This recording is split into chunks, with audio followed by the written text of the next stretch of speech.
It was a really interesting Thanksgiving for me, for us, because we haven't had a kitchen since July, and we got all of our new stuff in the morning that we were doing Thanksgiving. We had this totally scrambled to do our Thanksgiving thing. But that wasn't really why it was so interesting for me. For me, it was my first Thanksgiving away from my mother's side of the family since I was born. Yeah, and it was always Grandma's house, and we lost Grandma this last year. And 98 years old. She was as old as dirt. It was awesome. And she's like, I'm sorry, I'm just not keeping up with you. I'm like, that's because you're old, Grandma. You are just so old. I don't know how you made it. It's awesome. So, she was so ready to see Jesus. She was like, I'm just going. I remember her saying, I have nothing left to do. Like, awesome. That has nothing to do with today's sermon. That was just introducing my grandmother. But it's weird because Thanksgiving has changed in my memory. It's a lot different now than it was before, for a whole bunch of reasons. One of which is that cooking it this time instead of just consuming it was really odd. But I don't know if you've noticed the creep of Black Friday. That's not a guy, but Black Friday has crept. Sorry, I'm the creep of Black Friday.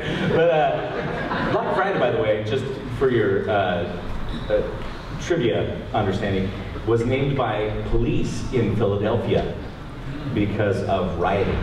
That's where the name comes from, because of violence on Friday after Thanksgiving. But and there was a parking mess too. There were fights. But Black Friday has made these incursions into Thanksgiving. When I was a kid, I don't remember there being any Black Friday thing. It was just, we just had Leftovers Day.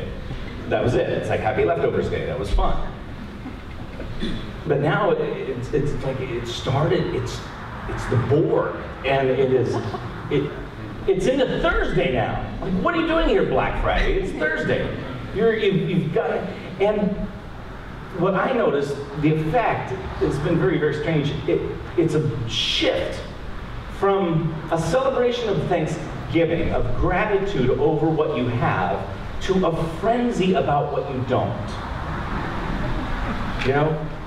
We're shoveling calories down our necks at ungodly rates. I will be trying to lose Thanksgiving in April, okay? And at the same time, we're watching ads about what we're going to go consume. And all we're thinking about is what we don't have, as we're supposed to be engaging gratitude and expressing Thanksgiving for what we do have. And it seems twisted to me. Just as an outlook, as an orientation, it seems odd. There's an urgency to it too. Like, gotta get to the store. It's Christmas.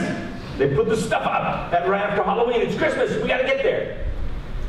There's not enough time. Which is another shift from being a child. Because as a child, how long was it between Thanksgiving and Christmas? Yeah, it was like a decade. Right? It's almost as bad as those 2 weeks before 4th of July for mail. Like, there are fireworks stands up already, but there's no fireworks in them forever. But it just seems like there's this ungodly amount of time until Christmas when you're a child. But as an adult, you're thinking, it's right around the corner. It's only a month. Like summer break. You'll hear kids say, well, that was before summer. I'm going, summer was here? I thought, yeah, because it was 10 weeks is nothing. 10 weeks is about enough time to burp. That's at least in my experience. Because when you're a child, time is an enemy because it's too long. And when you're an adult, it's an enemy because it's too short. Right?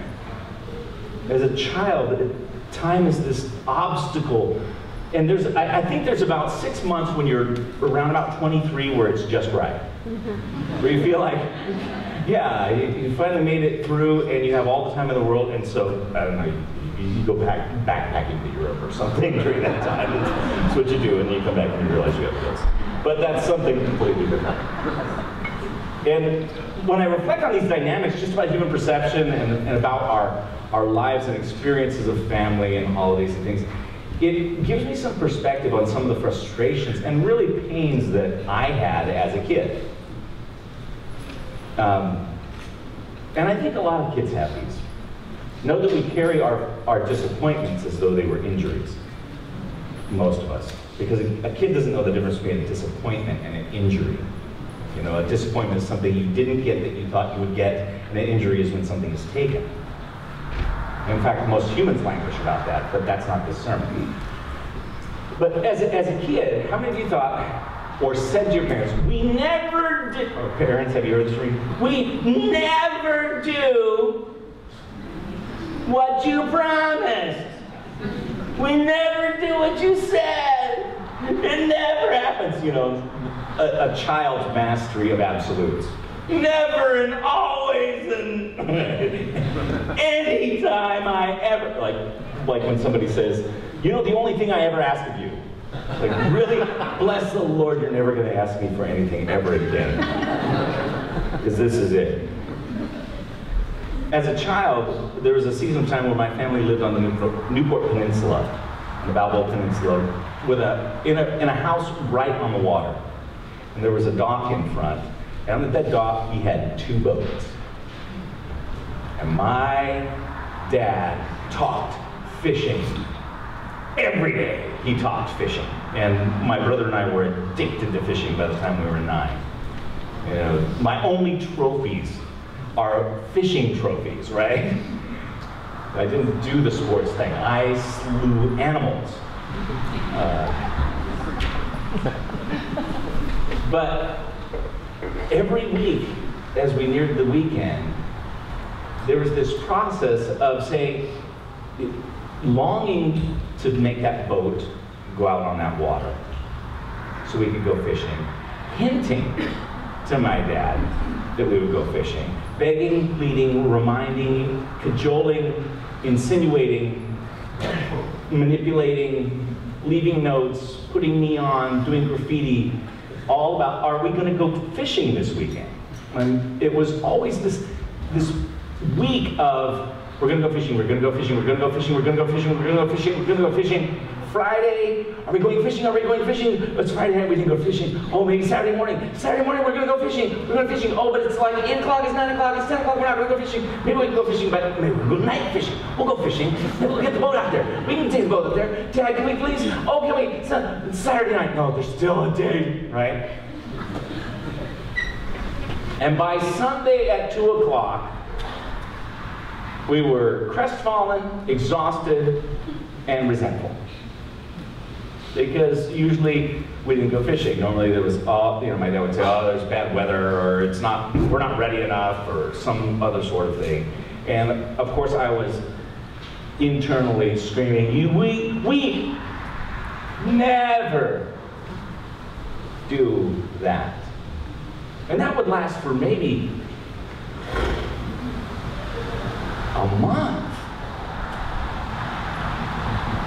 which was forever as a kid.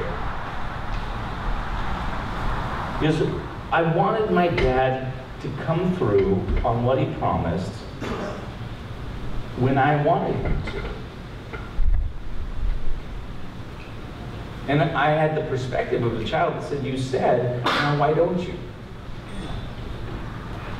And there's something legitimate about that, but there's also something very demanding about that. We've been going through a series on big ideas from the Gospel of Mark, and I'm taking a step aside from that today to delve into Matthew. And I want to look at just this one little interaction between John the Baptist and Jesus. So Matthew 11, if you have a Bible. Matthew 11.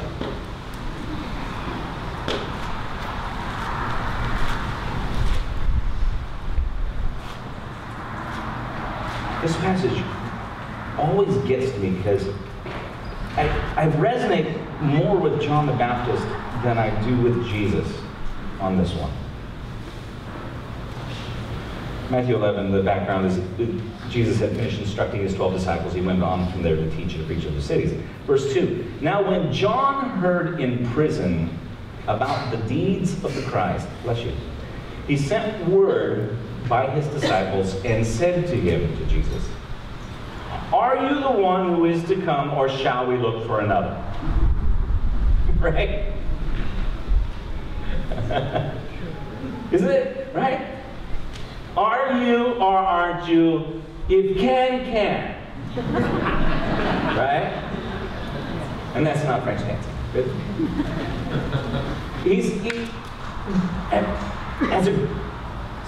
As a scholar, as a student of language and other things, this statement kills me. Are you the one who is coming? Have you thought about the grammar of that statement? Are you the one who is not here yet? And is going to be here sometime? I had that happen to me the other day. Somebody looked at me and they said, you're here? I said, no, but I'll be here in 10 minutes, you know? Just wait. No, I'm not here. Yes, I'm here. Are you the one who's still coming? How bizarre. But that's what it feels like. Are you here or are you not here? Are you going to show up or are you not going to show up? Or shall we look for somebody else? That's that frustration, that resentment of, are you actually going to follow through? Because it's not really a question about Jesus' presence. It's about Jesus' presence as someone who is doing something particular. Are you the one who's going to show up? Because I look at you as someone who I was hoping will show up. It's not whether or not you're here, it's whether or not you're here in a certain way. It's all about presence. It's really a question of, do you have the capacity and will to act in a certain way toward me? That's his question. Are you going to be? Because by my estimation, sitting here in prison, now would be a great time to have a Messiah. Considering I get rumbles that my life is on the line. This would be a really good time to show up. This is, when he says this, he embodies the Messianic hope. The Messianic hope of Israel was, are you going to show up for us? Are you going to arrive? Are you going to appear and be here? Listen to some of these passages here. Look at this. You go, this one? That's not the one. There it is. This is Habakkuk. The oracle that Habakkuk the prophet saw. Oh Lord, how long shall I cry for help, and you don't hear? Or cry to you violence, and you don't save? You will not save. Or why do you make me look at iniquity, and why do you idly look at wrong? Destruction and violence are before me. Strife and contention arise. So the law is paralyzed, and justice never goes forth. Never, man. For the wicked surround the righteous, so justice goes forth perverted. And this is how we feel. Like, never. Never. How long? Look at the next one. This is what God's reply to him, by the way. Look among the nations and see, wonder and be astounded, for I'm doing a work in your days that you wouldn't believe if I told you. Next, please. How long, O Lord, will you hide yourself forever? How long will your wrath burn like fire? Remember how short my time is.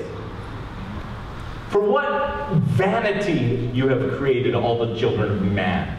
What man can live and never see death? Who can deliver his soul from the power of Sheol, the grave? Selah, Lord, where is your steadfast love of old, by which by your faithfulness you swore to David? Remember, O Lord, how your servants are mocked. And how I bear in my heart the insults of all the many nations with which your enemies mock. O Lord, which they mock at the footsteps of your anointed. Or like Isaiah where he says, oh, that you would rend the heavens and come down. Don't we feel that? Here's what's so funny about that to me. We're telling him that. We're looking him in the face and going, where are you? John the Baptist could send word to Jesus and say, are you here? Because he knew where he was and had contact with him. Are you here or aren't you here? Well, apparently you're sending word to someone. He's standing there while we're saying, why aren't you here? And he's listening to us say, why don't you appear? And that's been the thing with Israel. That was messianic. The children of Israel were crying out to God who was listening, why don't you listen? And that's what we go through. And it's not that God is absent, it's that God isn't here in the way we want him to be here. We want him to show up in certain ways. God loves me and I have a wonderful plan for his life. That's it. And John the Baptist has a wonderful plan for Jesus' ministry, because it would be really great if Jesus threw away the entire plan of the ages and just did a revolution so that John the Baptist wouldn't get hurt. And so the guy who announced that Jesus was here says, why aren't you here? And it's really that parenthesis, why aren't you here for me, in the way that I feel I need you to be here. And that's my crisis that I'm projecting on you. Look at Jesus' response in Matthew 11.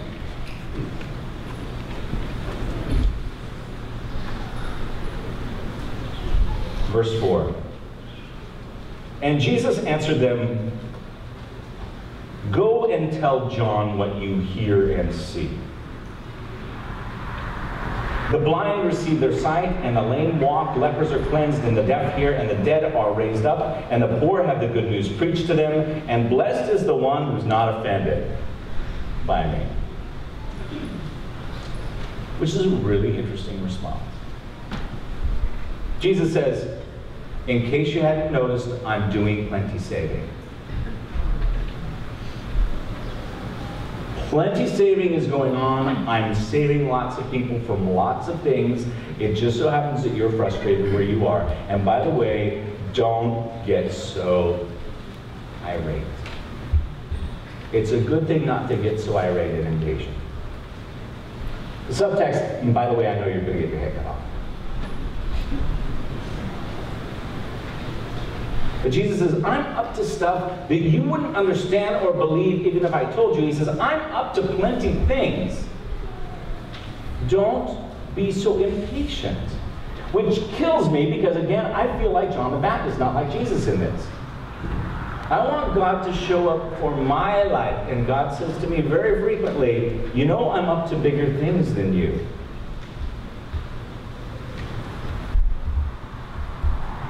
But I want to go fishing. As though my dad wasn't working 50 hours a week and providing the house on the water in Balboa. And I'm whining at him saying, you don't want to spend time with me, while he's sitting there. With me.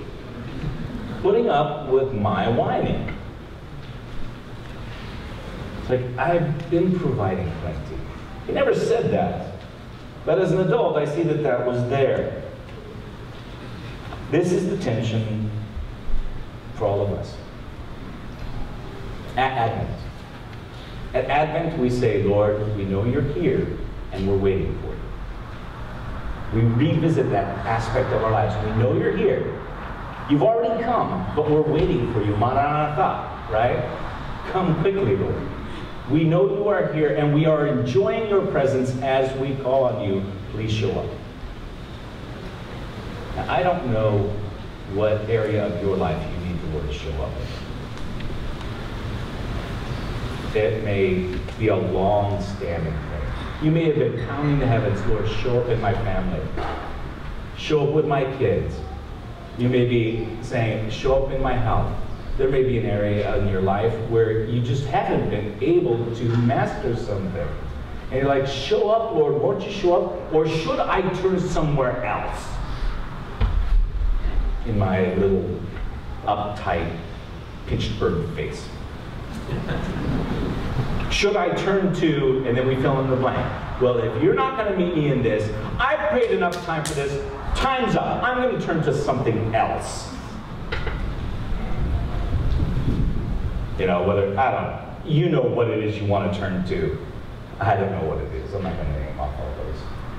But I'm going to turn to this other thing because you don't show up in the timeline I want. And he goes, better not to do that. Don't get offended. I got plenty saving and I'll save you. But get on board with my timeline.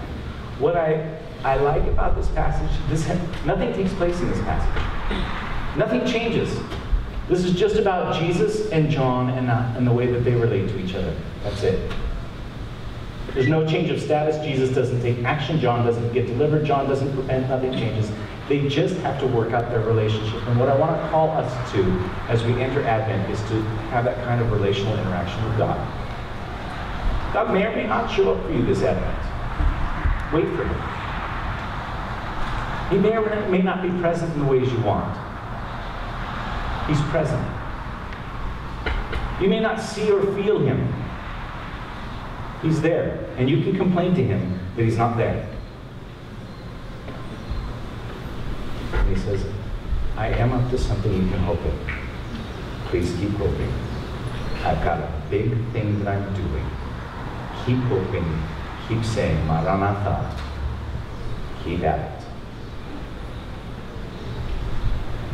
For me,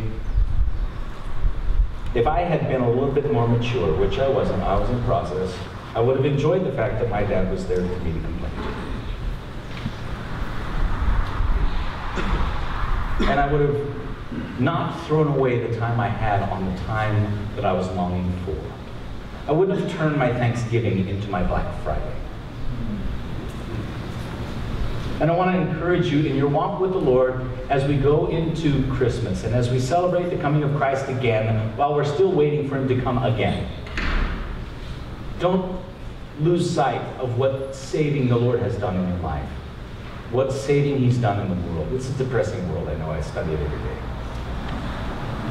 But there's also beauty and joy and wonderful gifts. And blessed is the one who's not offended that somehow God has taken his hand off the wheel. Let's hope in him and let's look to him. Would you pray with me?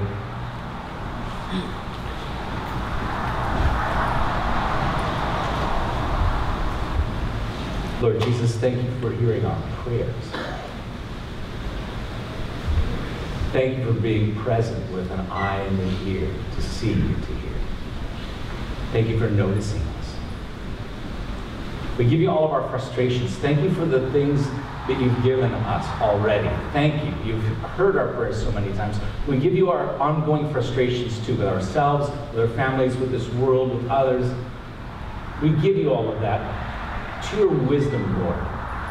Be active in the way you want, not in ways that we determine. We release these things. We look to your hand. Bless your name, Lord Jesus, for coming again and again and again. In your name and to your glory.